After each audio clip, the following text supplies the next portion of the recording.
to today's Committee on Health, Human Services, Finance, and Policy. Today is Monday, February 8th.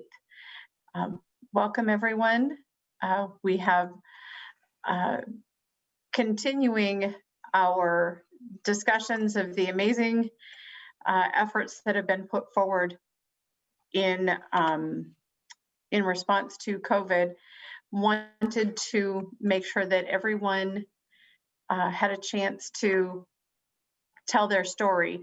So HealthPartners was involved in a clinical trial around the AstraZeneca vaccine, and Allina Health was involved in the Johnson & Johnson clinical trial. And we've got some good updates on Johnson & Johnson. So we're going to start today with presentations from first HealthPartners, then Allina, and then we're going to talk to Medical Alley about what their members have done in response to COVID to help Minnesota recover quickly. So with that, I would like to welcome Jen Augustin, please correct my pronunciation, the Executive Director for Operations at the HealthPartners Institute, and Charlene McEvy,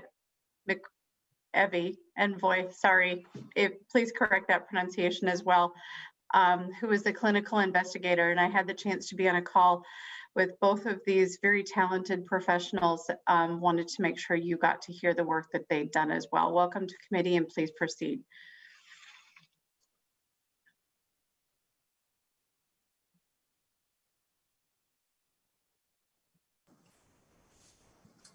Thank you, Madam Chair and members of the committee. My name is Jen Augustin, and I serve as Executive Director of Operations of HealthPartners Institute.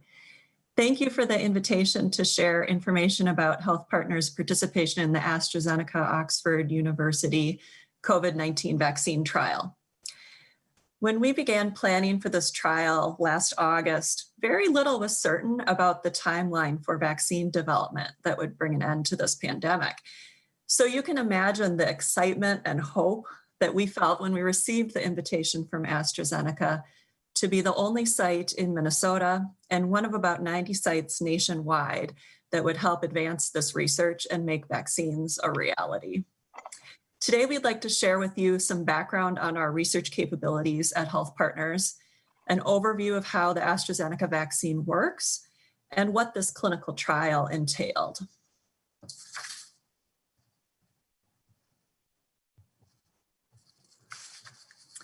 HealthPartners Institute is a team of more than 250 employees and hundreds of clinicians across HealthPartners, improving health and well-being through research and education. We conduct more than 400 research studies each year, funded by the National Institute of Health, foundations, and private industry. Our research spans all areas of health and healthcare. For example, our International Diabetes Center led a clinical trial to evaluate Medtronic's first-generation artificial pancreas and is involved in ongoing innovations about diabetes technology. Our maternal and child health researchers are part of a national network of health systems partnering with the Centers for Disease Control to provide rigorous data analysis on the safety and effectiveness of vaccines. Our Critical Care Research Center has been at the forefront of research on treatments for COVID-19 since last April, providing hope to hospitalized patients during a time when very few treatments were known to be effective.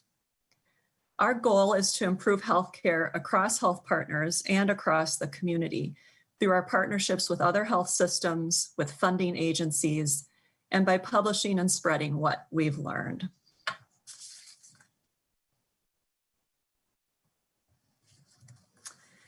In this work, we are humbled by the willingness of volunteers to participate in research and support the advancement of good science.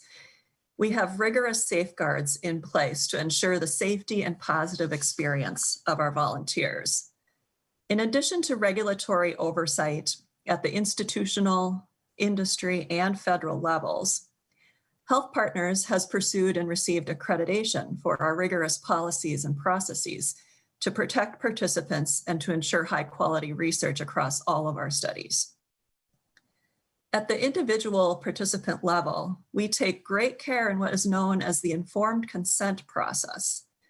Participants receive in writing and in one-on-one discussion complete information and education about the study they will participate in. This includes background on the treatment drug, the potential side effects and risks, as well as the expectations for participation. They're given the opportunity to either agree in writing or decline after they understand what is involved. Research is a partnership, and like any partnership, trust and integrity are essential. We take this part of our job very seriously. And now I'd like to introduce my colleague, Dr. Charlene McAvoy, our site's principal investigator for the AstraZeneca vaccine trial. Dr. McAvoy is a pulmonologist and medical director of HealthPartners Sleep and Asthma Centers. She's an assistant professor of medicine at the University of Minnesota and serves on the Minnesota Department of Health's Asthma Advisory Committee. She holds a master's degree in public health and has 20 years of experience and passion for research. We're very fortunate to have her leading this important work. Dr. McAvoy. Thank you. Thank you. And thank you, Madam Chair and members of the committee. My name is Dr. Charlene McAvoy, and I really appreciate this opportunity to meet with you today to tell you more about these vaccines. As you know, there are a number of different methods for developing vaccines. And unmute myself. You can hear me? Now you can. Oh, sorry. I want to get rid of this. There. Do you hear that echo? I am going to get rid of it. Can you hear me on this? Yes, that's perfect. Perfect. All right. So thank you, Madam Chair. And members of the committee. My name is Dr. Charlene McAvoy, and I appreciate this opportunity to speak with you today about these vaccines, which are so critically important in ending this pandemic. As you know, there's a number of different methods out there for developing vaccines, and this work has been going on for quite some time. This chart is from Nature, and it shows some of the most common ones. The vaccine that's specific to this one, that we are working on was developed by Oxford University, and it's considered a viral vector vaccine. And these work by taking a harmless viral fragment, or a non-replicating, we call it viral fragment, to deliver a piece of genetic code, the DNA, to our cells. The Oxford AZ vaccine uses a chimpanzee common cold adenovirus vector. And what it does is it brings this DNA into the cell, and then it proceeds to make or transcribe this gene into messenger RNA, which you've heard about those. And this in turn prompts our cells to make the spike protein, which is that protein that the spikes that coat the coronavirus that cause that corona, why we have thus its name. And when these proteins are made, the cells in our cell cytoplasm, then those protein fragments are then brought to the cell surface and presented to our immune system, where antibodies, which are like our B cells, and T cell immune responses are induced. And so it's how they boost our immune system. The chimpanzee vector that we has used cannot replicate, so it cannot cause infection. It also cannot cause COVID-19, as it does not carry enough of the SARS-CoV-2 genetic material into our cells, so it cannot cause infection. It only makes the spike protein. The vaccine does not cause any permanent changes to our cells, and the genetic code for the spike protein does not become part of our own genetic material.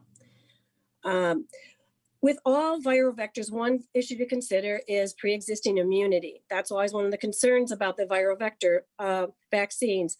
That is, a person who's been exposed to that virus before in the past may have antibodies to it, so that would prevent it from getting into our cells.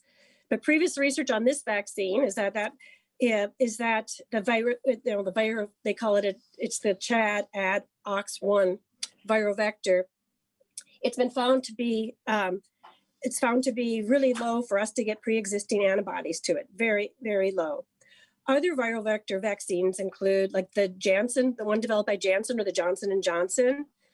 the Russian Sputnik 5 vaccine and the Ebola virus vaccine. Those are all viral vector vaccines.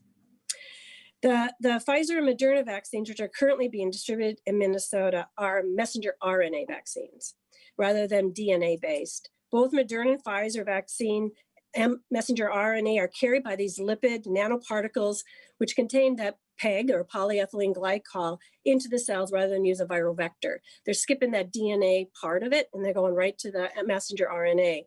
Then they follow a similar pattern as the viral vector in that the messenger RNA holds the code for the spike protein that is assembled in the cell and presented to the cell surfaces as an immune response.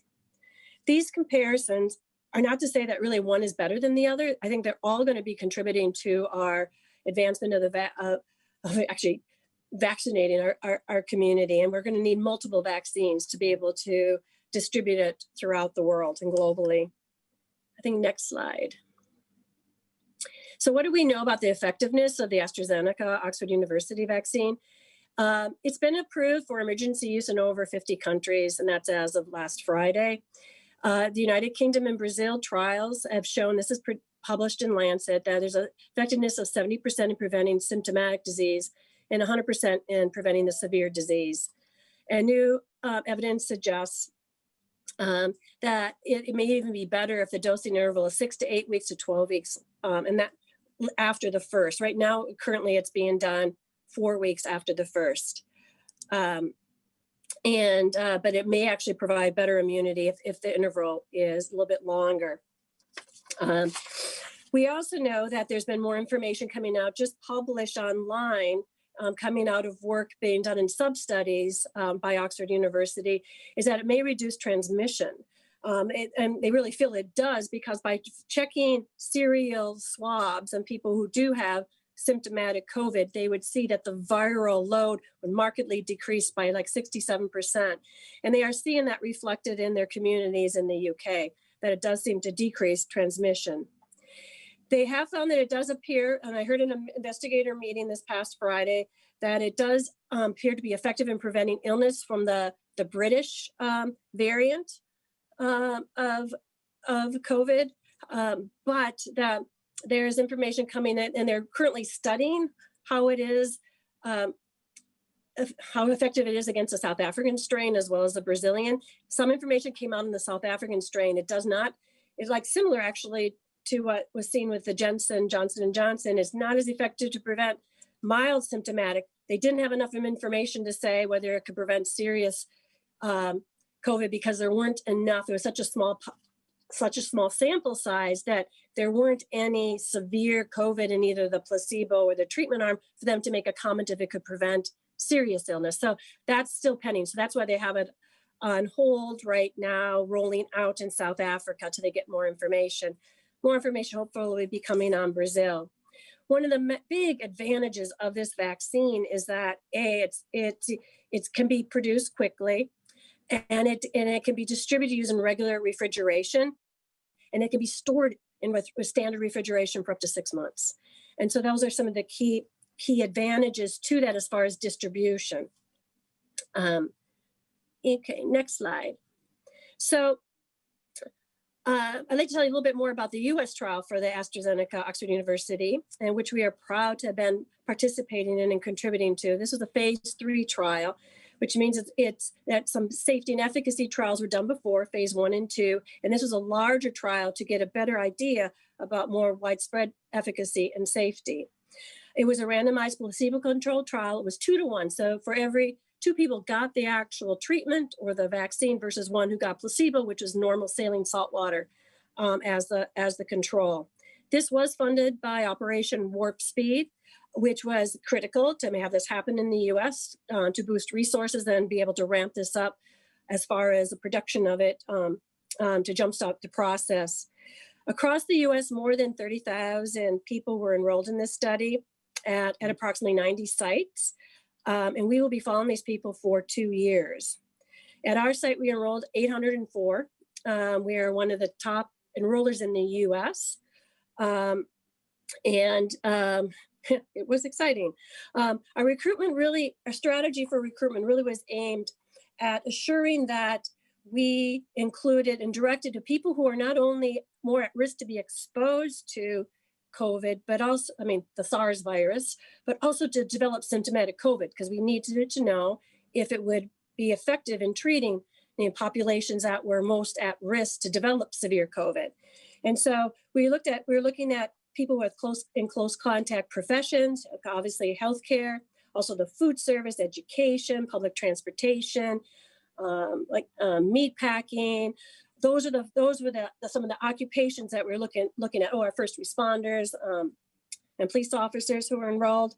And then within that, we were looking at people who had chronic health conditions that put them at risk, but they needed to be stable, not out of control, like people who have hypertension, diabetes, asthma, COPD, and obesity and cardiovascular disease, because these are the populations that we're seeing were going on to develop severe COVID.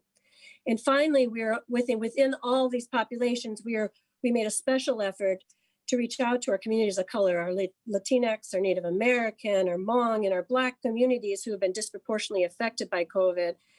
And we're pleased to report that 30% of our participants were people of color, and we are very grateful for our partnerships with many community organizations to help us raise both awareness and trust in that end. Next slide. And I thought we might just sort of give you a little bit of what it might be like to enroll one of these trials. Every trial had different protocols. This particular one was really quite rigorous. It started with online screening to determine eligibility. From there, we would reach out to them via our survey center and provide the patient, get them signed up for an appointment, and send them informed consent so they could review it prior to coming to the clinic where the vaccine occurred.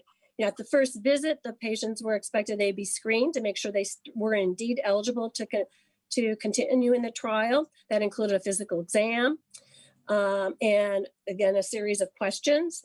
Lab draws were obtained, if they looked to be that they passed screening, the vaccine was administered. During the following period, there was a 4-week period. The window was it was approximately 29 days plus or minus 13. We had room in there to bring people in for their second vaccine. In between there, they were monitored. They had a day 8 call to obtain any symptoms that they may have developed.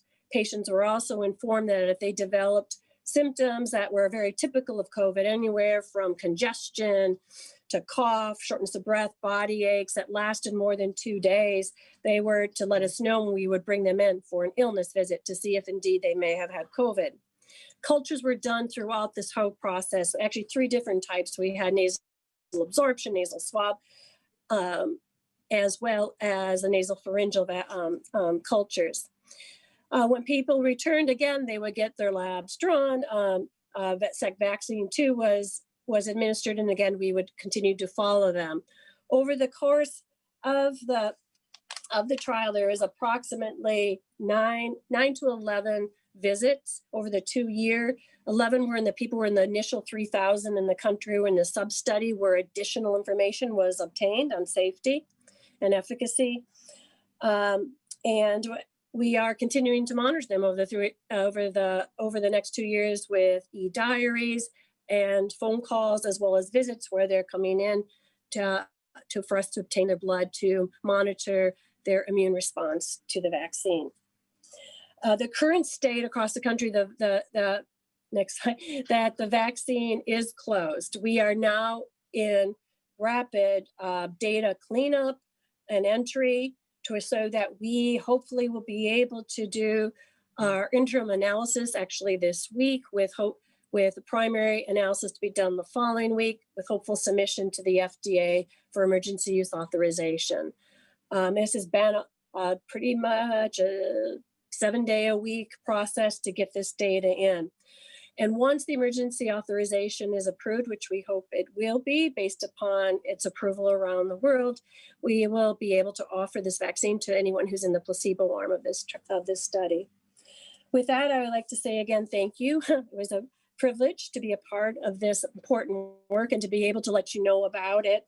And I'm really happy to answer any questions you may have. Questions from members? Got the chat open. You mentioned something. I'll start with a question about pre-existing immunity, and there's a little bit of mixed messaging. We want everybody to get the vaccine, but Sure. then I've also heard wait if you've recently had COVID. And so in your clinical trial, how did you monitor if they had some pre-existing immunity? Were they precluded from the trial? What have you learned about any sort of pre-existing immunity as it relates particularly to SARS-CoV-2? People on enrollment are cultured for, and they're not only cultured for if they have active COVID at the time, but their blood is checked for native immunity. And if they were not excluded for the study, similar to what they did in both Pfizer and in Moderna, is if they were positive for COVID unknowingly, they still would continue in the trial. If they developed COVID during the trial between vaccine 1 and vaccine 2, we were holding their second vaccine or treatment to follow them through their illness visit. We rather than give them the second vaccine, since no one knew at that time what its effect may be. So that's how the study was run. But people were not included in the trial if they had if knowingly had previous COVID. They were not enrolled in the trial. Okay. And so you're collecting data. Again, when do you think this is going to get to the FDA? Right now we're entering data and we're actively moving forward, collecting additional. We're hoping in the next 2 weeks. And then and then it'll be the review and how long that the FDA, it looks like they've been taking about a week to 2 weeks, depending upon how much data they need to go through. This one may be more of a challenge because the FDA is going to want to review all the data coming out of the studies that were done in other countries. It was similar to what they did in previous reviews. So it may take them a little bit longer, but that's why I know that AstraZeneca and Oxford University are giving that information and meeting with BARDA, both FDA and BARDA, so that they have that. Thank you. I see Senator Klein and then Senator Abler. Thank you, Madam Chair. Thank you, Doctor. If it's established that the South African variant is resistant to this vaccine, what would be your clinical recommendation? It hasn't been established, so you can't say that as preliminary. And it depends. When we're talking about these vaccines, we talk about efficacy being towards mild or symptomatic COVID, which may indeed just be mild, versus severe COVID, which is what leads to significant symptoms, hospitalization, and death. And we don't have that answer yet. We just don't have that answer yet. It does not, and it was only in a pilot of 17,000 that they were looking at towards this variant. The previous variant, because we do have data coming out of South Africa with this vaccine, and it was effective. It's a specific variant that is new down there. So we don't have enough information on that yet to really make any assumptions, any recommendations at all. Senator Klein. Thank you, Madam Chair. Yeah, just to follow up. So I wasn't asserting that it has been found to be ineffective, but asking more of the hypothetical. If it is established. Hypothetical, if it isn't. Then what are you going to clinically recommend around its use, I guess? In South Africa or here? Everywhere in the world. Everywhere in the world. Actually, I would continue. I've got confidence in the data that's come out with it being effective in multiple countries against preventing severe illness. I like to wait to see what comes out against severe illness, because that is the bottom line, is we want to prevent severe illness. And so I would recommend, I recommend anyone, if you have access to a vaccine, take one. The benefits so substantially outweigh the risks. And even if when we're talking about not being effective, it may be not as effective. And so even like, I always say with the flu vaccine, which we know isn't always completely effective, the benefits again outweigh the risks, and all research out there to have some boost to your immune system. So. Thank you. Senator Klein, anything further? All right, Senator Abler then. Thank you, Madam Chair, and this is just a really interesting discussion. And so just to the question of safety, and, I at some point, I'd like to know more about what the real statistics are, but there's reports that some people have died across the world from these sort of things. But so how do you judge safety of yours compared to the rest? Like, what metrics do you use, and how do you actually go about finding that out? Oh, well, you may have heard that this particular vaccine went on a 7-week pause in the US and a little bit shorter around the rest of the world, looking at safety. Safety follows multiple steps. We are following, I'm reporting adverse events on people's sore arms. That's the kind of data we're collecting, sore arms all the way to any symptoms that they may or have in between the time they started in the trial to completion of the trial. So anything that happens in these 2 years, whether they got admitted for pneumonia, they got admitted for their diabetes going out of control, they had some surgery or an unanticipated surgery, everything is looked at and reported. And there are multiple medical monitors and data safety review boards monitoring this. We escalate anything that looks to be questionable and have multiple experts look at it to see if indeed this is related to the vaccine or other. There is also, there's both international, national, and within our FDA itself, they have a data safety and monitoring board to assure that any event that occurs is considered. And we have a whole scale too that's been provided by the FDA. Do we call this adverse event mild, moderate, or severe, or serious, let's say? And severe, we put as anyone who gets hospitalized, anyone who's hospitalized, or if there is a death, and every death is then adjudicated to see what the cause was. So I know there reports come out. I know that they in the Oxford University trial that was done in Brazil, they reported a death. That patient happened to be in the placebo arm. That's how we look at things. So all I can do is that there is many, many layers of people watching this to assure that there is safety with this trial, with any trial. I would say it was with all the trials across the board.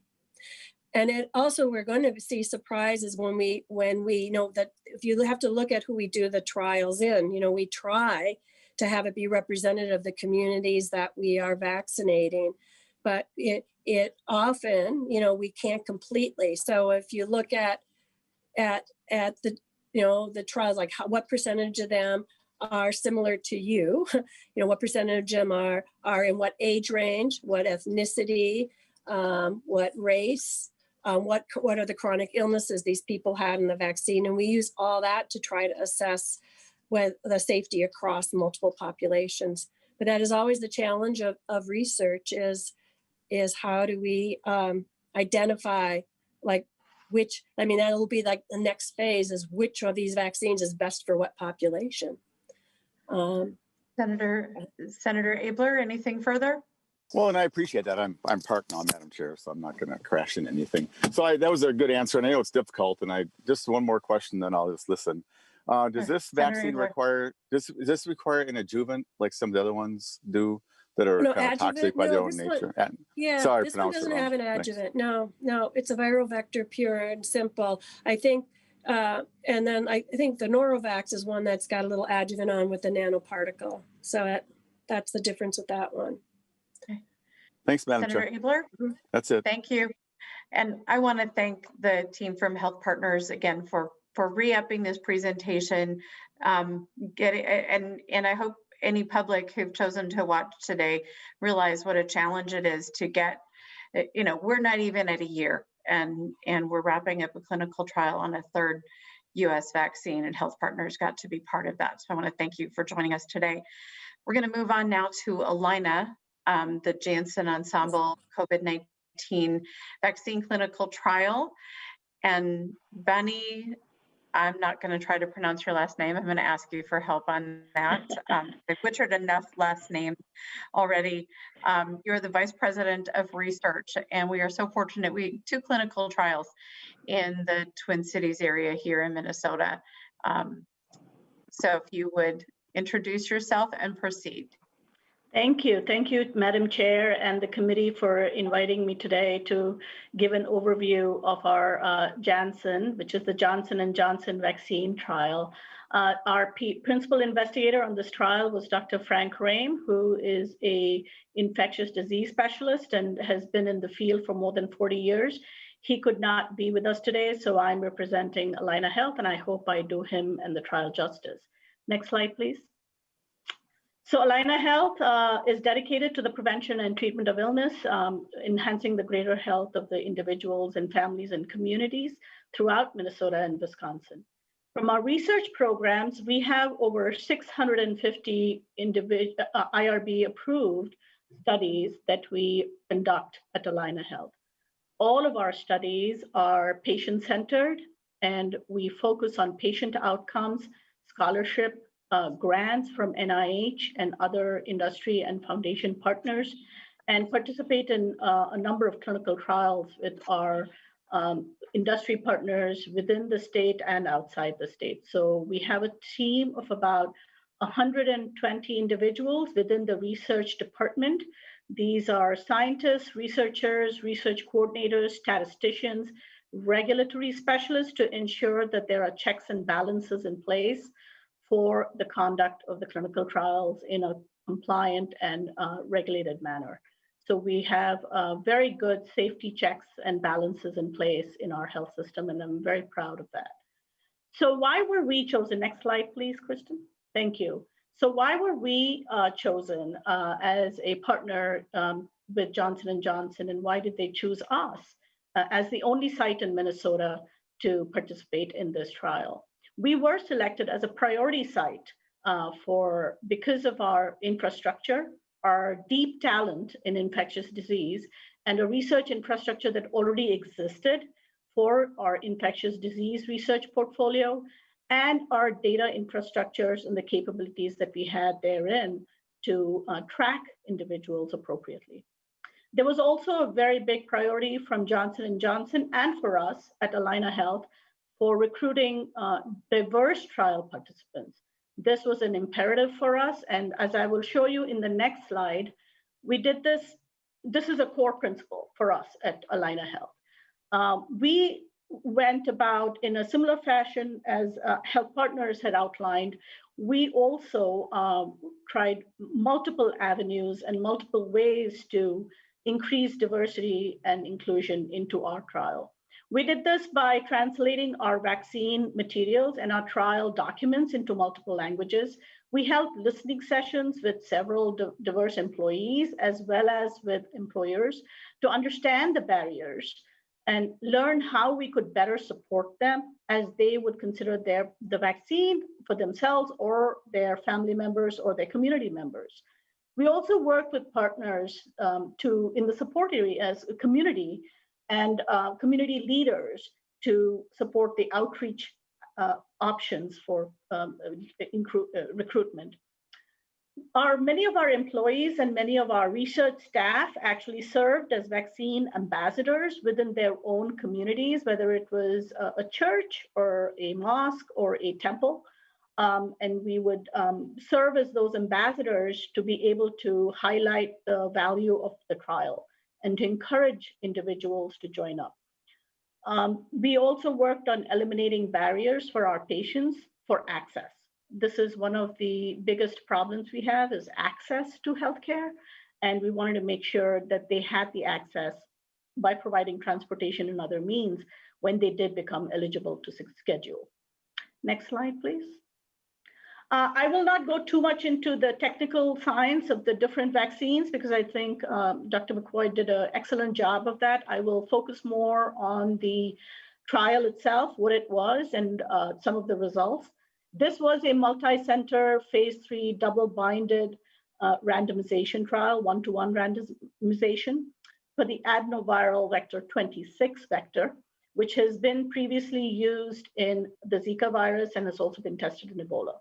The efficacy, safety, and immunogenicity of this virus was assessed in adults in several cohorts. There were 4 cohorts. There was one cohort which was 18 to 60, so above 18 to below 60, with and without comorbidities, and above 60, that was with and without comorbidities. So those that had a high risk of SARS-CoV-2 infection were high on the list. Next slide, please. So the participants, this was a very, to date, this is the largest trial to date globally. Johnson & Johnson, or Janssen, did have all of these various countries that are listed out here as participants. The US was, with good reason, the largest participant.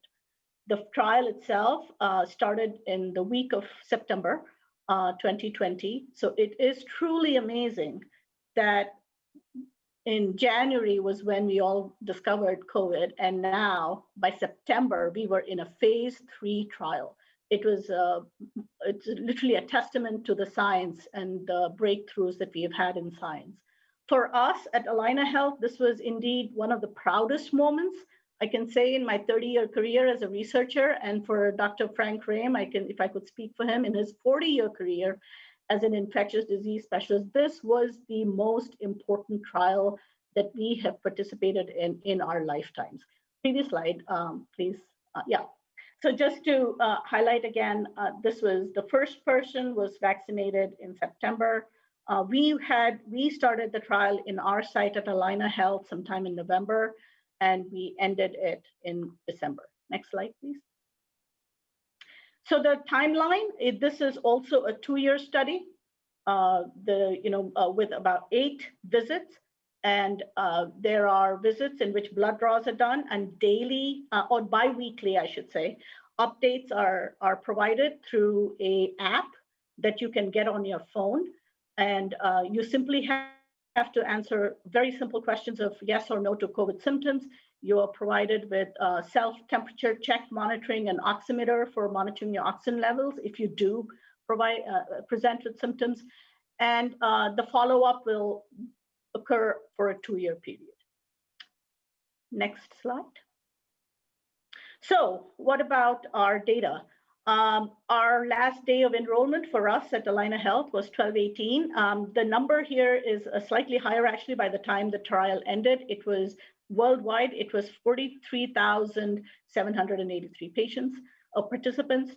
At Allina, we got a little bit of a late start because of all of the physical safety that we had to do. We had to do facilities renovation and ensure the safety of our participants. So we completely transformed some of our buildings to be able to do that. So it took us, we were a little bit late in the get-go.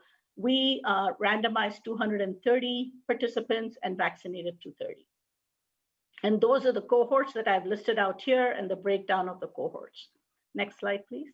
We were in the top quarter, I might add, of 110 US sites. We were the top quarter of enrollees, and having a late start, it was really a testament to our teams. And it took a village to pull this through.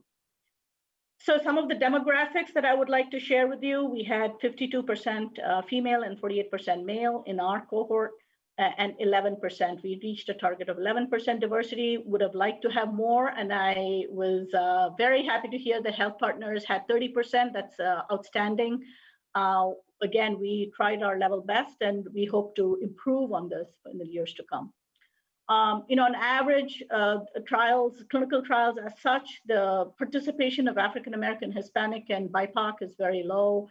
We were really pushing the efforts on trying to get increased participation for our trial in all communities. Next slide. So how does that, I will be very, very high level, is how the Ensemble trial or the vaccine actually works. The trial itself, the name is Ensemble. It utilizes, as Dr. McCoy had said, it utilizes adenoviruses, which is a vector. When injected into the arm, it does not replicate or does create antibodies. It has been tested, so it's not as novel as the mRNA. And it requires a single dose. And this is a big deal for us. It requires just a single dose. It only requires basic refrigeration for storage and has a longer shelf life, which increases the ease and speed of distribution. Johnson & Johnson, as you all are aware, has a very strong supply chain distribution pipeline. So that's what they're banking on. Next slide, please. So the enemy, this is it. This is our enemy universally, the spike protein. The bottom part of this is anchored into the viral membrane. The binding antibodies can stick all over. However, the neutralizing antibody, the antibody that actually attacks the antigen itself, is in the top green portion that is shown. Next slide. Two types of immunity that everybody should just be generally aware of is we have the antibody-mediated immunity through B cells that Dr. McCoy had. These are proteins that circulate in our blood, bind to specific foreign antigens and help us to defend ourselves. And in the next slide, we also have cell-mediated immunity that involves attacking the cells through other signaling pathways or inflammation. It's harder to measure, but it would be an important goal of immunization. Next slide. So what about the effectiveness? This is hot off the press and very, very recent. As of Friday, January 29th, Johnson & Johnson released their data. It's not published yet. It's a news release, and the investigator meetings, it was shared. 66% effective overall in protecting against COVID-19, 85% effective in preventing severe COVID-19 illness that requires hospitalization. That is what we're all very concerned about. In the United States, the vaccine provided 72% level of protection against moderate to severe COVID-19. And in South Africa, with the variant there, the effectiveness was 57%. It was lower there. Next slide, please. What happens next? The emergency use authorization was requested from the FDA just this past week on February 4th. What we have been told is that the FDA review panel has been scheduled to meet on the 26th of February. So that's about 2.5 weeks. That is actually faster than what would normally happen. The plan is to ship 2 million doses immediately after they get the clearance, and they expect to supply 100 million doses to the US in 2021. And I need to add that the Johnson & Johnson trial was also funded through Operation Warp Speed, and the government has really helped us to move this initiative forward. Next step. I think that's all I had. I went through it quite quickly and rapidly and kept it at a higher level, but I'm very happy to answer any questions, and thank you. Thank you very much. I'm going to watch for some hands to go up, but I have some general questions. I noticed that the study here went down to age 18. Does that mean this isn't going to be available for adolescent or pediatric patients? And if not, can you give us a guesstimate of the timeline for adolescent and pediatric availability? It's an excellent question. The study itself was just 18 and older. We have not, it's hard for me to make comments on what might happen for the younger populations. I think it's a decision between the doctor and the individual.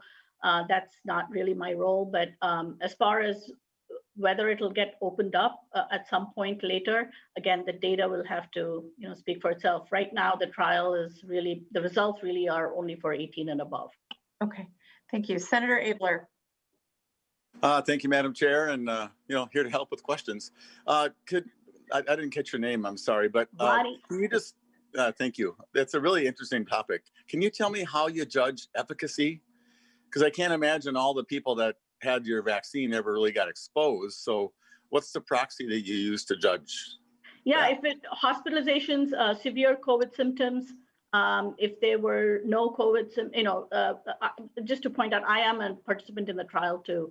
So I enter data twice a week through an app to determine whether or not I have any symptoms, fever, coughing, loss of smell, any of those kinds of symptoms. And if there is, then there is a temperature check, and there is an immediate, you can do that as a self-assessment and report that back. And the efficacy is, do you have antibodies, and yet without symptoms? So that there's blood draws that are done at 29 days and 72 days, and 2 times beyond that to check for that. So Madam Chair, so it's based upon the presence of antibodies and people who don't get sick, and you judge against the baseline population of who's getting sick? Is it really based upon actual COVID cases? Is that part of it? It seems like it'd be hard to have people want to volunteer to get sick or be exposed. So thanks. Yeah, it's a good question. Dr. Vani. No, it's a good question about, what is the actual, how do you, that's how the trial has been set up to assess for presence. If you don't have, if you're going to be really sick enough to get into the hospital, or if you have severe sickness, then that's kind of, indicates that it's not efficacious. And that's how the results have been set up. Thanks, Madam Chair. I'll leave it there for now. Thank you very much, Doctor. And Senator Nelson. Thank you, Madam Chair. Dr. Vani, thank you for the good presentation. I just have one small question. I think I might be missing a piece of information, and I'm hoping you can help. It's in one of your latter slides. It's about vaccine effectiveness. The new results that were just released on January 29th. And I don't know, on my slide deck here, it looks like maybe slide 14 or 15 or 16. Mm-hmm. But my question, Dr. Vani, is just help me, because I'm missing something here. The first bullet point states that the vaccine is 85% effective in preventing severe COVID-19 requiring hospitalization. That's pretty straightforward. I understand that. But the second bullet point talks about in the United States, and this is where my question is. In the United States, the vaccine provided a 72% level of protection against moderate to severe COVID-19. Mm-hmm. And I'd just like you to, if you can kind of flesh out the difference between those two. I understand one is overall and one is US, but what does that mean about the effectiveness in the US if the effectiveness is 72% for moderate to severe, but overall the effectiveness is 85% for severe? So I must be missing something. Kind of help me out. So the severe, just to clarify, the severe is those requiring hospitalizations. So yes. There is a distinction there between the severity of the disease. Is really, do you require the hospitalization? Or that's where it was 85% protected. The 72% overall in the US, so this is the global, 66. There, I'd shown the data for the African variant, which is, in South Africa it's 57.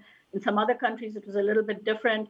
So that variation is where globally it's not quite as effective as perhaps the other mRNA vaccines, or even the AstraZeneca. It's sort of but it's when I look at that data and think about what is really what is the issue at heart? Is the issue at heart that you don't want to get COVID at all, or that if you have mild COVID, if you're physically okay with a mild COVID, that's not the issue, but you don't want to get severe COVID with hospitalizations and where you need to be on a ventilator, or need to have some severe actions taken upon you. And that's how the data is yet to come out in terms of a full paper, but so we can tease all those nuances out. But as I read through the press releases and have sat in on these investigative meetings, that's my take on the data. Well, thank you. And Madam Chair, just a follow-up question, please. Senator Nelson. Thank you. Well, Dr. Ronnie, I think what I'm trying to get at is it would be much, so of course, I'm looking at the United States, and I want to know what is the effective rate in preventing severe COVID-19 illnesses requiring hospitalization in the United States? I don't think your bullet point tells me that. It just tells me that it's 72% effective for moderate to severe. Yeah. But the overall effectiveness, you say, is 85% in preventing severe. And so I want to know, what's the overall effectiveness for preventing severe COVID-19 in the US? Yeah. Okay. So I misunderstood. Yeah, let me get that data back to you, and we'll probe it. Thank you for that clarification. We'll definitely get that data back to you. That's a very important question. Thank you so very much. Thank you, Madam Chair. Thank you. And Doctor, could you please pronounce your last name for me? I want to make sure I get it phonetically correct as I'm taking my notes. Yes. Neelakantan. Neelakantan. So a lot like it sounds. Thank you. I appreciate you and Allina putting this together for us. And again, we're going to have 4 vaccines here in fairly short order. Good luck with Johnson & Johnson. I wish they weren't waiting till the 26th, but glad that the plan is to ship as soon as possible. So thank you again for joining us and for your work on the Johnson & Johnson version of the vaccine. With that, members, we're going to visit with Medical Alley. They've been here before, but there are some Medical Alley members who've done work in direct response to COVID-19. And we're going to start with Shea Mandel. He is the president and CEO of Medical Alley. Welcome to the committee. Please share your screen and introduce yourself. Thank you, Madam Chair. As Senator Benson said, I am Shea Mandel. I am the president and CEO of the Medical Alley Association. We have been in before, and I want to thank Chair Benson, members of the committee, and staff for providing this opportunity for us, as well as just all the great work that you all do. Chair Benson, quick question before we begin. I saw during the last session, I know you kind of back and forth with questions after my introductory remarks. We have 4 companies, and would you prefer that members of the committee have a chance to question each of them when they finish their individual presentations, or wait until the very end? Let's do after individual presentations. We'll keep them short. But we want to be respectful of everyone's time. But that way, if somebody needs to drop off, then they know they're done with their part. So thank you. Thank you, Madam Chair. So thank you again. The slide, as you can see, we're here today to talk about emerging innovators in Medical Alley and what our members, great Minnesota companies, have been doing to lead the fight against COVID-19. And first, I'll just give you a quick bit of background. Next slide, please. On the Medical Alley Association and our members. So as you know, Minnesota is all about 150 years of healthcare innovation. We have global leaders headquartered here in Minnesota. You see over 1,000 healthcare organizations. I think an important number is healthcare employs more than 500,000 Minnesotans. At the association level, we have more than 600 members. Our association has 20 staff members. And again, really appreciate the engagement we receive, in particular from this committee, but also from the entire legislature. Next slide, please. So as we talk about COVID-19, in the early days, before the global nature of this pandemic was clear, Medical Alley companies were already preparing to lead, helping to stand up facilities all over the world and ramping up production of supplies that were mission critical. In short, Minnesota's Medical Alley companies led, as they continue to lead, the world's response to the pandemic. Medical Alley organizations quickly emerged as some of the most prominent and critical organizations in the world. Innovation and collaboration here illustrates that the world's biggest healthcare advances are happening right here in Minnesota and in Medical Alley. For this committee in particular, I do want to impress that we need to make sure that we're prepared as a community for future crises. And we need to make some of that focus on the ways in which we can bring jobs back to the United States. And I know that's something that you all want to spend time talking about. We do need to invest in healthcare companies. We need to safeguard and bolster our supply chains. Some of the issues that we've seen during the pandemic provide some great opportunities for us to improve that.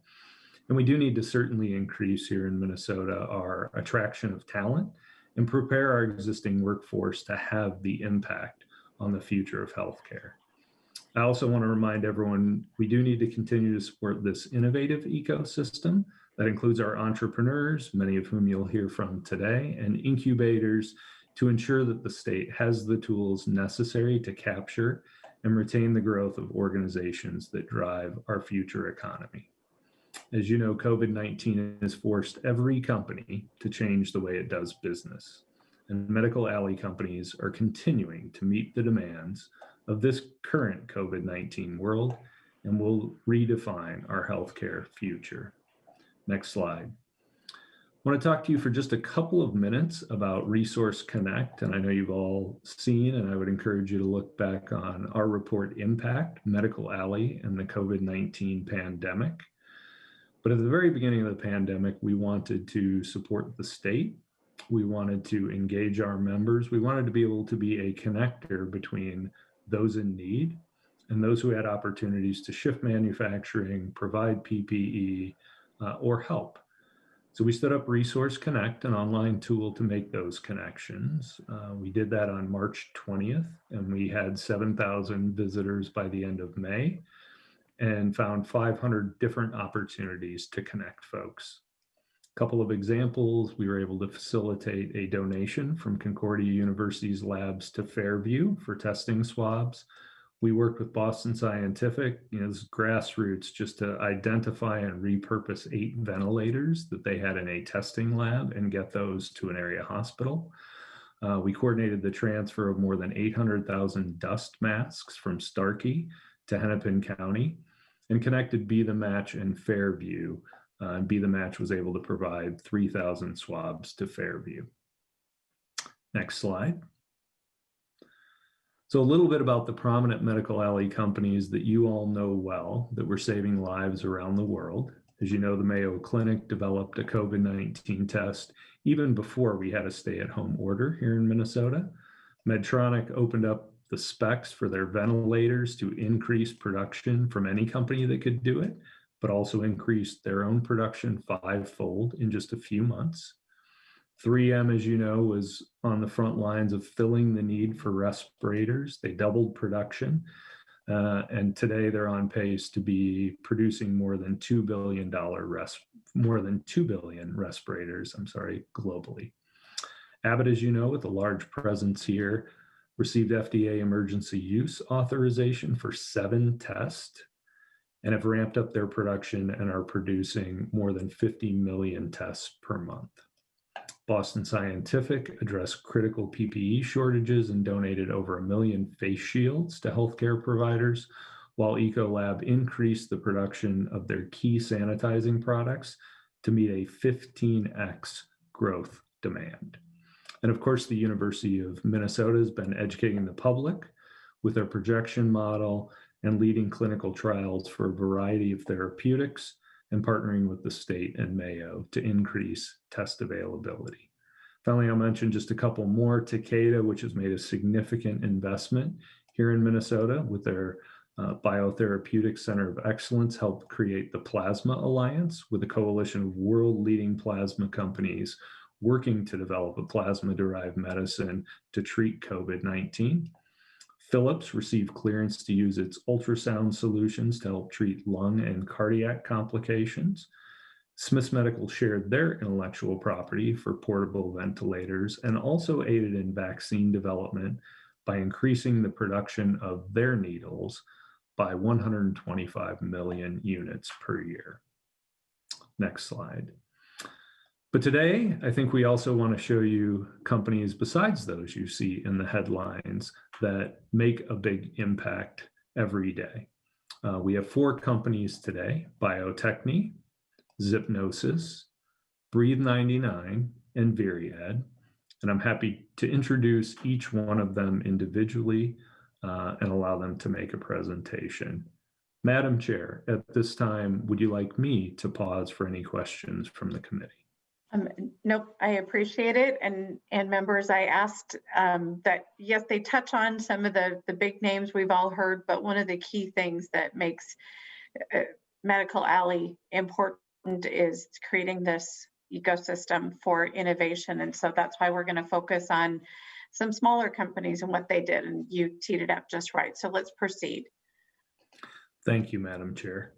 So our first guest today is Bio-Techne, Dr. Greta Wegner, who is the Senior Director for the ELISA business unit, and that stands for Enzyme-Linked Immunosorbent Assays, and I will let her tell you more about that, but a commonly used lab test to detect antibodies in the blood.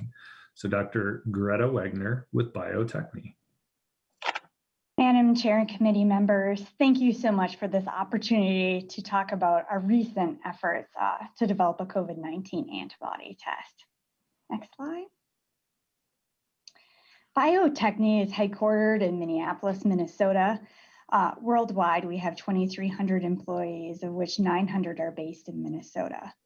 Early in the pandemic, we realized that our biotech expertise could be used to further the scientific and clinical understanding of COVID-19. And to that end, we pivoted more than 150 employees to work on a serological assay, with many others engaged to develop other research tools and products that I won't be able to, due to time, to talk about today. The COVID-19 test is based on our foundational understanding of how to develop and manufacture antibodies, proteins, and clinical controls, which are key components of the COVID-19 test we developed. We paired that with our expertise in developing immunoassays for a wide variety of biomarkers across a variety of different assay platforms. Next slide. So the development of this assay began with a relationship between Mount Sinai, Cantaro, and Bio-Techne. Early in the pandemic, Mount Sinai developed the underlying technology in the laboratories of Professor Florian Kramer. Mount Sinai, as a nonprofit, then formed the company Cantaro to lead the regulatory and commercial leadership for this assay. And from there, they partnered with Bio-Techne with the goal of redesigning and redeveloping each of the test components for scalable, reproducible manufacturing and to enable worldwide distribution. Next slide. The underlying technology focuses on the spike protein on the surface of the coronavirus, as you've already heard in multiple presentations today. On the tip of the spike protein, you can see this also includes a portion that's the receptor binding domain. And we selected the spike protein as the assay target because of its importance for measuring neutralizing antibodies induced by either vaccines as well as natural infection.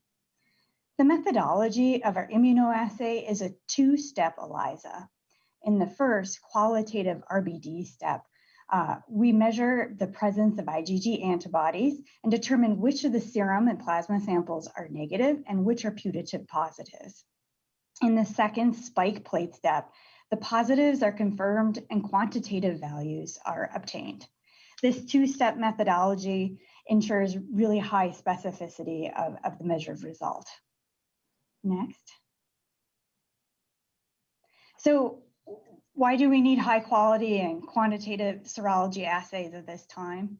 Early in the pandemic, the primary use was to determine if individuals had had prior infection and had already mounted an immune response. But now as the vaccines are rolling out, it's important to confirm individual immune responses after vaccination. And this is especially important in those members of our community that are immunocompromised and might not have mounted a robust response and could still be open to infection. Another use is to quantitatively compare results between vaccine types. As you know, no two vaccines were developed using the same methodology or quantified using the same IgG test. Another application is to better understand how long immune response lasts over time, as it's unclear how long immunity lasts and whether there's going to be needs for boosters in the future or against different variants even. Another application of this test is to identify donors for convalescent plasma treatment. And we expect that many companies and entertainment venues may not allow access without some kind of antibody passport in the future, especially in cases where a rapid PCR test might not be feasible. And we've seen all of these applications that knowing your number would be very helpful, and regardless of whether your antibodies came from vaccination or are the result of a prior infection. Next slide.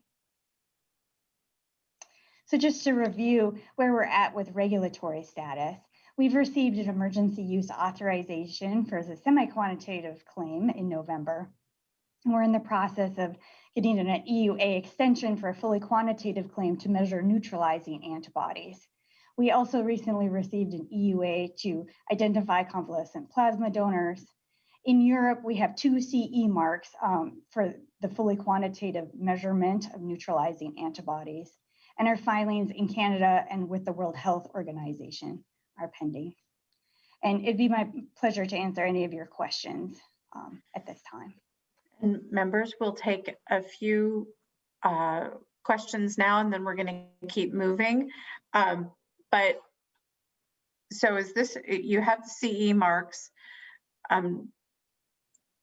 Yeah. Dr. Wagner, so this is being used in Europe already? Yep.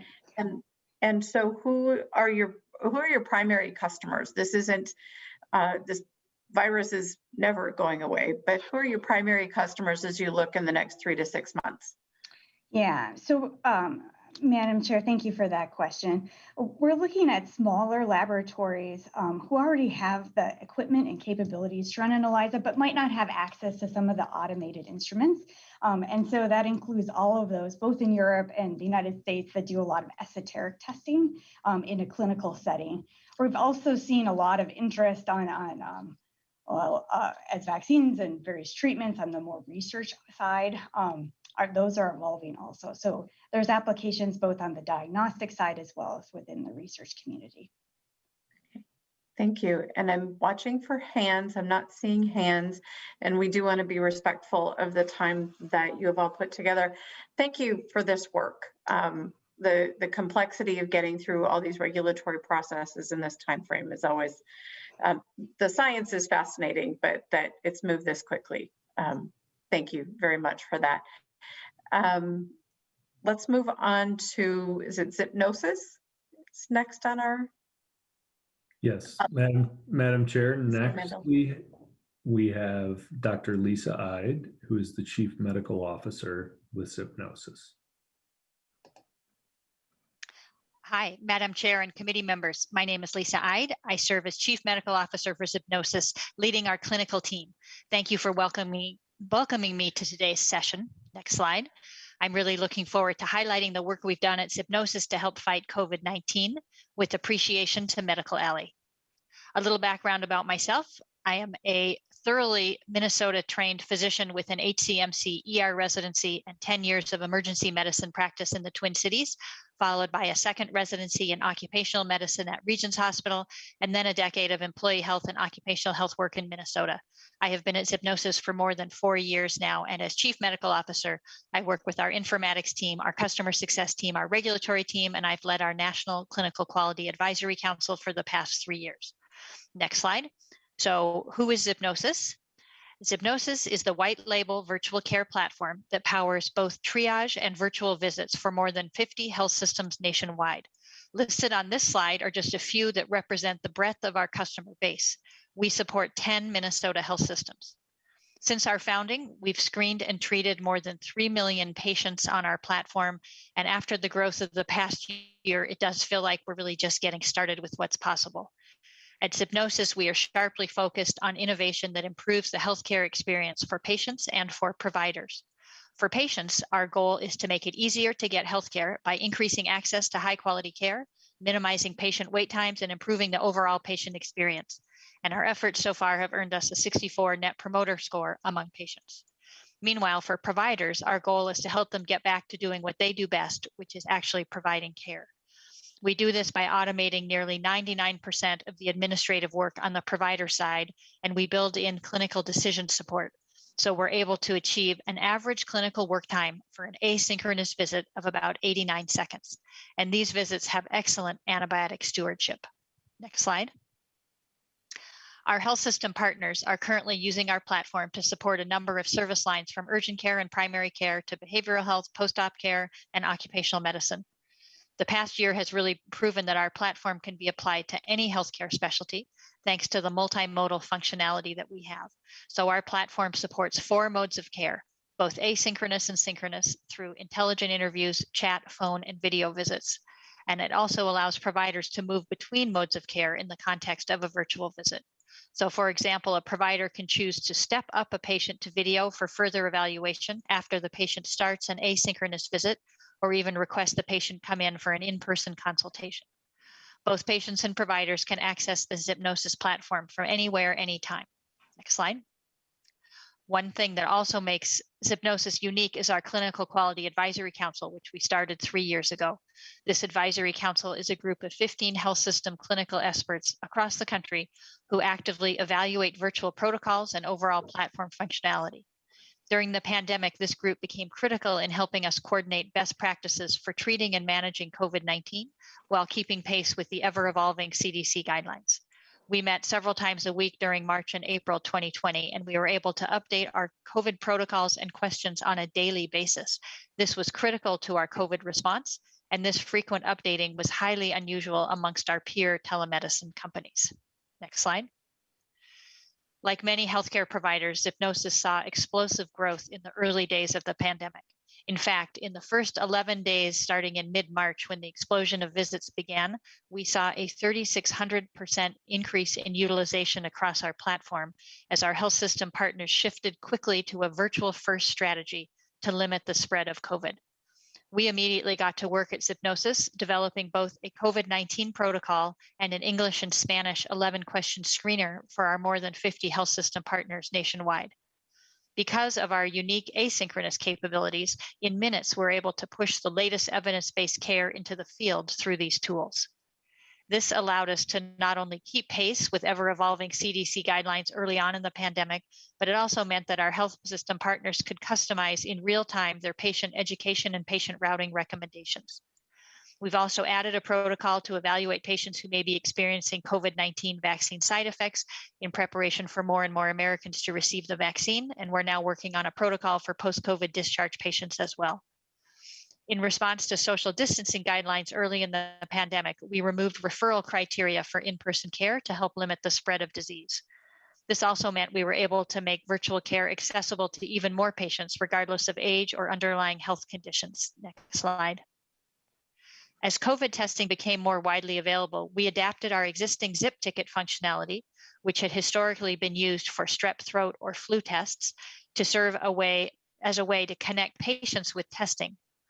With Zip Ticket for COVID-19, providers were able to order COVID-19 and antibody testing within the context of a virtual visit, and this was early in the pandemic, which encouraged social distancing to further limit potential spread. As at-home testing became available, we upgraded the functionality to allow patients to opt for an at-home testing option when applicable. Next slide. Through all of this work, we've been able to make a real impact across the country in the communities of our 50 health system partners. More than 2 million patients across the country have been screened and treated for COVID via the Zipnosis platform. 450,000 of those virtual visits and COVID screenings were completed in Minnesota. We saw a 780% increase in platform utilization, further proving consumer preference for virtual care. During this time, we maintained a less than 10-minute median patient wait time across all of our customers and 2 minutes or less provider work time, saving time not only for patients who are concerned for their health, but also for providers who were facing previously unimaginable patient loads. All of this could not have been possible without frontline providers and the power of asynchronous multimodal virtual care through Zipnosis. And Madam Chair and Senators, I'm happy to take questions. Thank you, Dr. Ide, and I'm going to wait for some hands to go up. But so I hear you're talking about asynchronous multimodal. So Senator Rosen, I'm just going to call you out. Let's not forget to include that as we go through our telemed discussion. And I see Dr. Klein, Senator Klein, not too many doctors on the call today. You're in your senator role today. Go ahead with your question. Thank you, Madam Chair and Dr. Ide. Thank you for the work that you're doing. You know, one of the things we struggle with about the explosion of telemedicine at the legislature is reimbursement. And if we have parity, I think it's good because it incentivizes organizations like yours. You do well, and more people move towards telemedicine, which is, you know, better delivery platform and more effective and better for follow-up and so forth. On the other hand, we always are looking for cost savings, and if a telemedicine visit is easy and swift and short, you know, maybe we reimburse it slightly less than an in-person visit, and that's been a push at the legislature. My concern with that is if you create that dual incentive scheme, providers will sort of direct their patients to come in person, and will undermine the entire efforts that we've made around telemedicine. Harry, come look at this. So my last thought is that one of my hopes and dreams is that we'll use this opportunity of the explosion in telemedicine to sort of revamp and continue to move the needle on incentives altogether in medical delivery, and try to incentivize, you know, outcomes and quality and so forth rather than quantity and volume. So those are just my thoughts. And if you have any response to that from your perspective as a provider of telemedicine, I'd love to hear. Senator Dr. Klein. That's okay. Senator Klein, thank you for the question. I agree with you completely on reimbursement parity, and that it is essential that what we should be rewarding is high quality and effective care, and that it should happen in the most efficient way possible. So if you look at a continuum of care, there are some conditions that can be completely treated by asynchronous care or asynchronous with step up to synchronous or a different modality. And there are other conditions that need to be treated in person. We need to treat each condition as efficiently as possible in order to provide care for everyone who needs it. And I think reimbursement parity is an important part of that. Okay, thank you. Senator Wickland. Oh, thank you. Thank you, Madam Chair. I was just curious if you could talk, Dr. Ide, about the challenges of working across multiple states and how you have to build in any different processes because of different state regulations on this kind of these kind of processes for telehealth, and just getting the patient signed in, things like that. If you could just talk about how does your company work on addressing the different issues that come up. Thanks. Dr. Ide. Senator Wickland and committee, thank you for that question. It's actually extremely difficult because every state has its own regulation regarding telemedicine and medical practice. So we have an active regulatory work that makes sure we're compliant in every state. We work with health systems who know their own state regulatory environment, but we have had to make the capability for states, for example, who may require a video visit for a new patient. We need to make that capability in our platform. There are other states with different requirements, and we need to make sure that all of that is built into our platform, as well as medical licensing, which is state specific. I will dream of the day when we have national medical licensing, but state by state means providers need to be boarded and credentialed in each state, which also makes it more difficult. Thank you. Senator Wickland, anything further? Okay. No. Senator Rosen. Thanks. Oh, Senator Rosen. Thank you, Madam Chair, and thank you, Dr. Ide.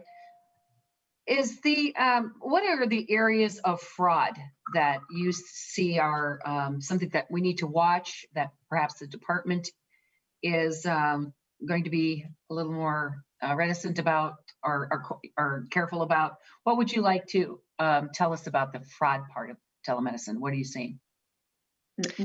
Dr. Ide? Senator Rosen, thank you for that question. I have not seen evidence of fraud in telemedicine. What I have seen is varying degrees of quality. And I think focusing on quality metrics is going to be very, very important in telemedicine going forward. We focus on an antibiotic stewardship and have adherence metrics that we're very transparent about for prescribing through our platform. And I think keeping the focus on measurement of quality and effective care will be increasingly important going forward. Okay, thank you, Senator Rosen. Yes, thank you, Madam Chair. So Dr. Ide, are you saying that there should be different payment levels for different visits, whether it's an introductory visit or it's a continuing visit? I'm sorry, I had to step away from the presentation. I just put in my chat, there was a mouse in my office, so I had to step away. So I missed part of the presentation. I'm very sorry. And Dr. Ide and Senator Rosen, I want to be respectful of our time, but Dr. Ide, Senator Rosen is going to be our Senate author for a telemedicine bill. And so she is going to go into a lot of things, like how do we prevent fraud? When you're in an asynchronous multimodal environment, how do you mitigate double billing or make sure that things are followed up on? And so answer to the best you can now, and maybe we can learn something offline after this introduction. Thank you, Madam Chair. All right, thank you, Madam Chair and Senator Rosen. I would be happy to participate in any follow-up work or give additional information as needed as well. I do believe there should be reimbursement parity, but I think each condition should be treated in the most effective way. So there are conditions for which asynchronous care is actually better, and it should be reimbursed at an appropriate level as if the patient were going in person because the problem is being solved. But it should not be such to drive people to in-person care. And I think that's one of the reasons for reimbursement parity, is that to have the most efficient healthcare across America so everyone can get the care that they need. The reimbursement parity for treatment of each problem should be a foundational part. And Madam Chair, one more question. Thank you, Senator Rosen. Thank you. Senator Nelson has her hand up too, but do you see different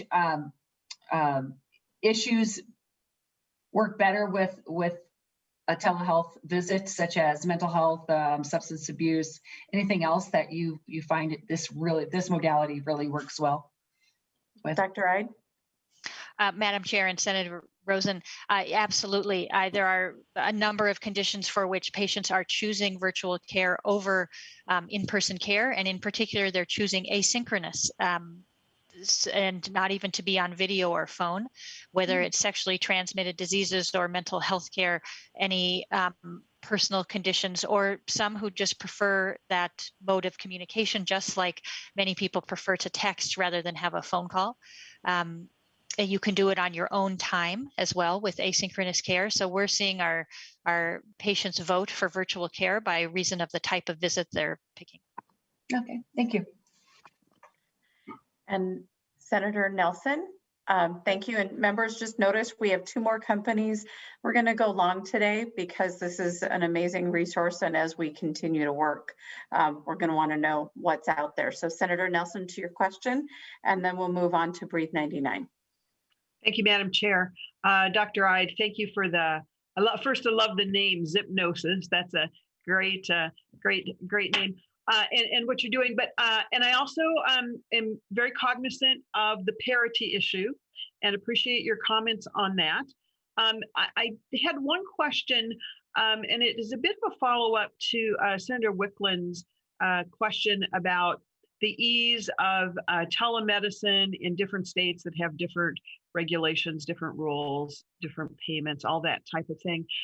Minnesota is a member of the Physicians Compact, and I'm just wondering, is there something like a telemedicine compact that might be helpful for, as we've done with the Physicians Compact, for example, that might help eliminate some of those barriers to telemedicine or telehealth across a number of states? And just kind of give me some thoughts on that piece, please, how to help with the regulation and the differences between states. Dr. Ide? Madam Chair and Senator Nelson, there were some temporary suspension of cross-state licensing issues during COVID, and it would be my wish that we could get those to continue. A federal license to practice medicine in any state would certainly make sense, in that medicine is the same in every state. It's not as if there are state laws, for example, that make it when people take the bar in one state, for example, that they need to pay attention to those state laws. Medicine is the same, and to be able to take care of patients as patients travel, as they may work in one state and then travel to Wisconsin for home or travel for life or work, it would make sense if we could care for patients across the country. So a compact, whether it was for telemedicine or federal licensing, opening up federal licensing would be enormously helpful. Thank you. And just to follow up quickly, Madam Chair. So my question is, yes, so we have the physician compact that has helped with that licensing for the patient reasons and for physicians from different states. But my question is there something similar as far as a telehealth compact that would help bridge these different state borders when yet medicine is not confined to a particular state border, neither are its patients. And so that's my question. Is there some telemedicine type of telehealth compact that could be helpful in bridging these borders? Dr. Ide? Madam Chair and Senator Nelson, there is not yet a telemedicine compact, but I wish there were. That would be something that we should all work towards. And it'd be wonderful to get some ideas about what should be in that type of compact. You mentioned parity, but I'd encourage you to send other thoughts too, as someone who's worked in this field, what would be helpful in a telehealth type of compact. Thank you very much. Thank you, Madam Chair. Thank you. And thank you, Dr. Ide. We're going to keep moving. Max Bach Arnson with Breathe 99. Mr. Mandel, if you want to make your introductions. Thank you, Madam Chair. And Senator Nelson, I would just mention there is an American Telemedicine Association that Medical Alley has been doing a lot more work with. And so we'll follow up with all of you, especially around how other states are looking at this and where we kind of see the natural national progression. So look forward to connecting with you on that. Next, we do have Max Bach, say that 3 times, Max Bach Aronson, the co-founder and CEO of Breathe 99. Max, welcome. Welcome to the Madam Chair and committee members, thank you for your time. As Shea said, my name is Max Bach Aronson. I know that one can be a stumbling block for people, so no offense taken. But I'm really excited to have the opportunity to talk to you a little bit about Breathe 99 and what we've been doing to help support Minnesotans and people around the world actually with better protection for the COVID-19 response and then also beyond the pandemic as well. Next slide. So one of the things that has been really difficult to manage for public preparedness and public health in general in the context of the pandemic has been the shifting landscape of recommendations as they relate to masking. So it started with you, the public, probably shouldn't wear a mask. And then it transitioned to, okay, well, you should probably wear a mask, but you can just make it out of anything.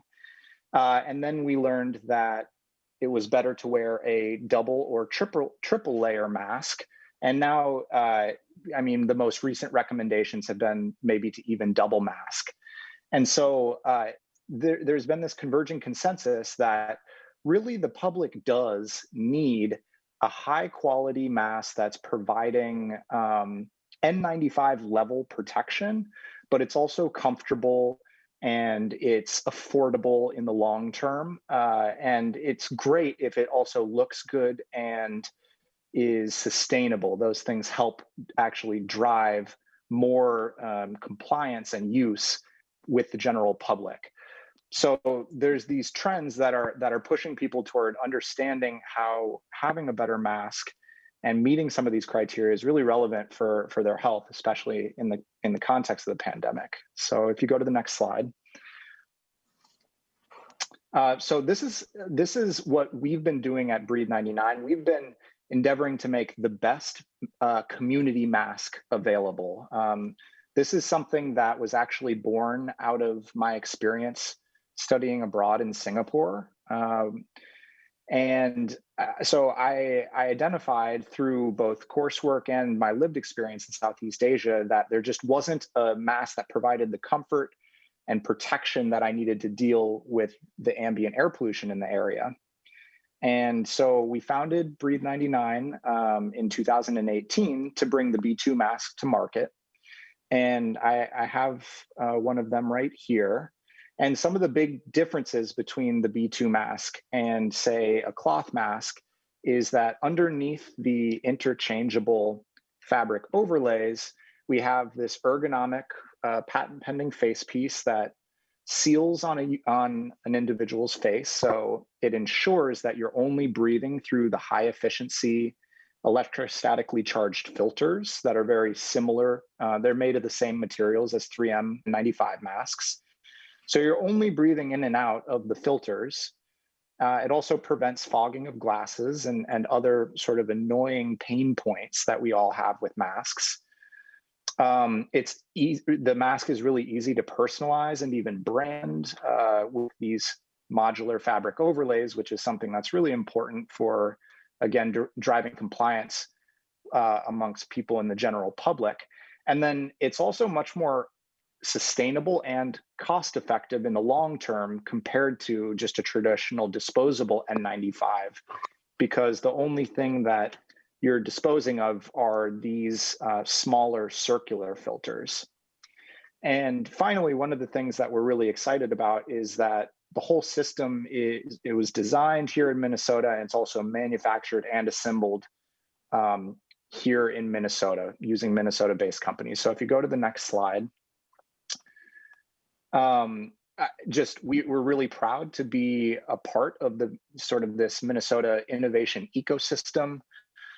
We've been involved in several organizations like Medical Alley and Beta MN, who've helped us sort of learn the ropes of entrepreneurship and how to bring products to market.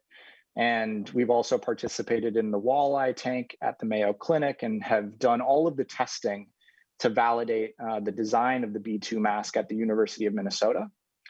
And we work with local manufacturers. So we started working with Proto Labs. We were their Cool Idea Award winners. And we do all of our molding with MME Group. We make our filters with Acceleron Medical and our overlays with TPI Custom Solutions. So it's really a Minnesota, it's a collaboration between Minnesota businesses that have brought B2 to market. At this point, we have sold 22,000 masks. We've shipped to, I believe, like 15 different countries, but most of our focus is here domestically and also even specifically within the state. And it has culminated in us. We were recognized as one of Time's best inventions of 2020. And we were even featured on the cover of Time magazine along with several other inventions last year. So I do have one more slide. I know we're running out of time, but I just wanted to say that I don't know exactly how we can best interface with local and state government, but it's one of our big efforts in the next several months is costing down our product and making it more widely available. We'd love to do that in collaboration with people at the state level if possible. So with that, I'd be happy to answer any questions, Madam Chair and committee members. Thank you for your time. And thank you very much. And I did receive a sample. I haven't tried it yet. I'm reticent to put it on my face because I feel like it should go to somebody who's in a more high-risk environment. But I'm happy to take advice on who that might be. But the replacement covering and the fact that it's washable and reusable I didn't even think about the glasses steaming up thing, but that is a very big deal for glasses wearers. So thank you. And I'm looking at Senator Nelson, your hand is up, but your video is off. Did you want to ask a question? Nope. Well, Senator Nelson probably just forgot to take her hand down. Want to thank you very much for the presentation. And if there's a member of the committee who wants to suggest somebody at the Senate here who could use a very high quality mask, who works in a little higher risk environment, I do have one at my office. And if you want to see it, let me know and I'll make sure I bring it with me to the floor on Thursday. I'm not seeing any new questions. Can we move on then to VIRAD? I'm going to pronounce that incorrectly. So VIRAD with Dr. Stephen Russell. Madam Chair, VIRAD. VIRAD, thank you. I should ask for a pronunciation guide every time you come to see us, so thank you. We should provide that for you ahead of time, Madam Chair. We will next time. So, Madam Chair, members of the committee, I'm Stephen Russell. I'm an MD PhD, and I'm the CEO of VIRAD and of its sister company, Amanis. I'm also a consultant hematologist and professor at Mayo Clinic, and just for this year, I'm the president of the American Society of Gene and Cell Therapy. So could you please advance the slide? So VIRAD and Amanis Life Sciences, they were companies formed under Mayo's Employee Entrepreneurship Program, and they were the first companies to be formed under that program. And they're developing viruses for cancer therapy. So we were able to apply the core technology in these engineered viruses to COVID-19. And the first thing we did back in March 2020 was we launched a project to develop a virus-based test for quantification of neutralizing antibodies against the SARS coronavirus.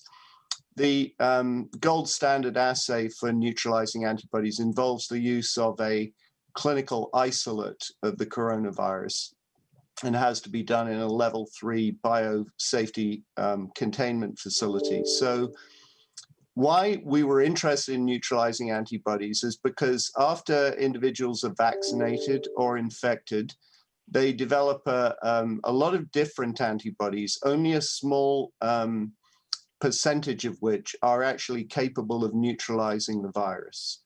So most tests just detect total antibody levels, but we focused on the neutralizing antibody using a virus that has to be neutralized in order to score positive in the test. And this determines whether there's protection or not. So today, the assay we developed, ImmunoCOV-2, is the only commercial, clinically validated neutralizing antibody test. Next slide.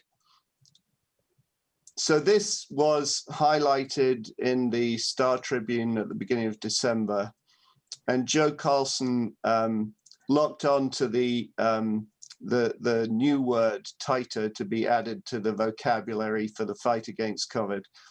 And he speculated that this question might soon become important as vaccines bring about the end game for COVID-19.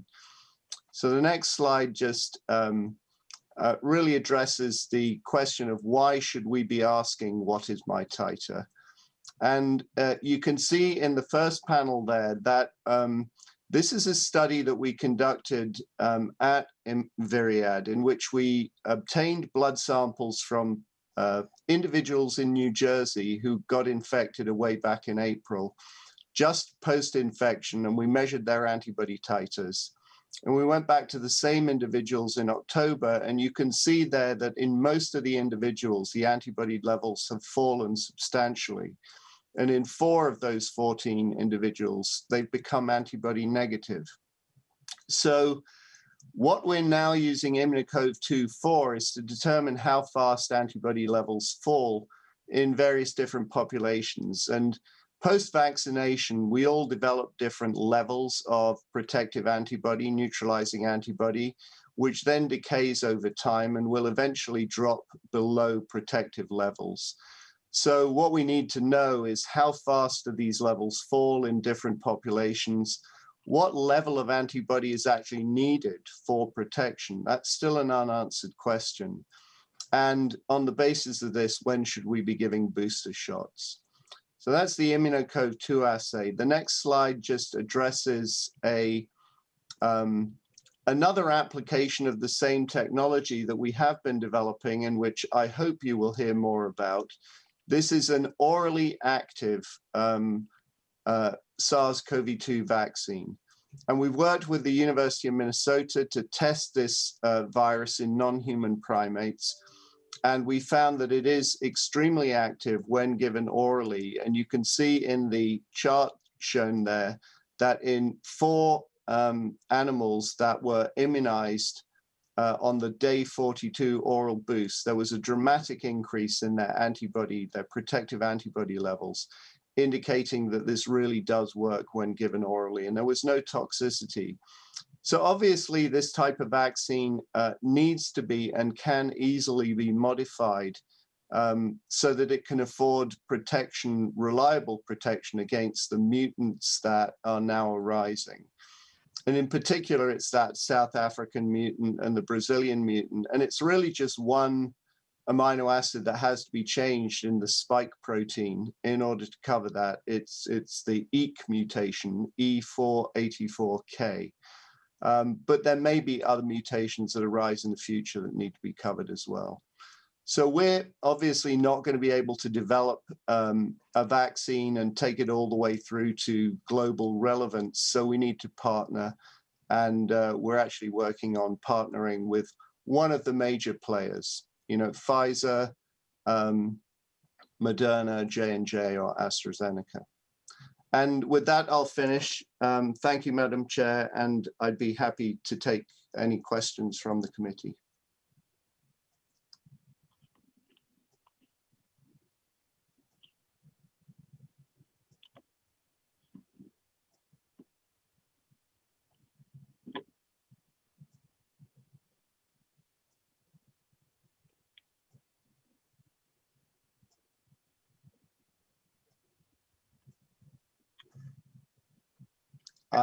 Chair Benson is must be having some technical difficulties, so I'll go to questions right now. Senator Nelson.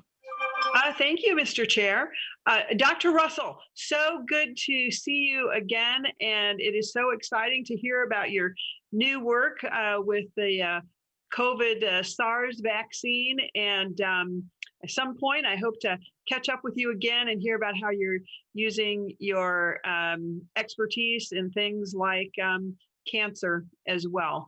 And so I just want to do a great shout out to Myriad. It's very exciting, members, to see these type of organizations. And this is part of really our innovative system, that our innovations that Senator Benson had mentioned, to see these not only grow, but get to a point where they're solving the issues of the day and working with that. So Dr. Russell, thank you so much.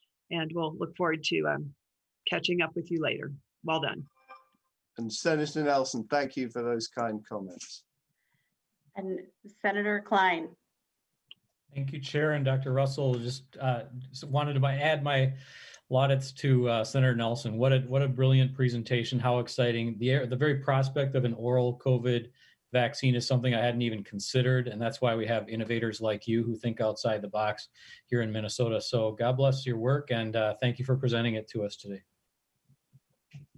Madam Chair and Senator Klein, thank you again for those kind comments.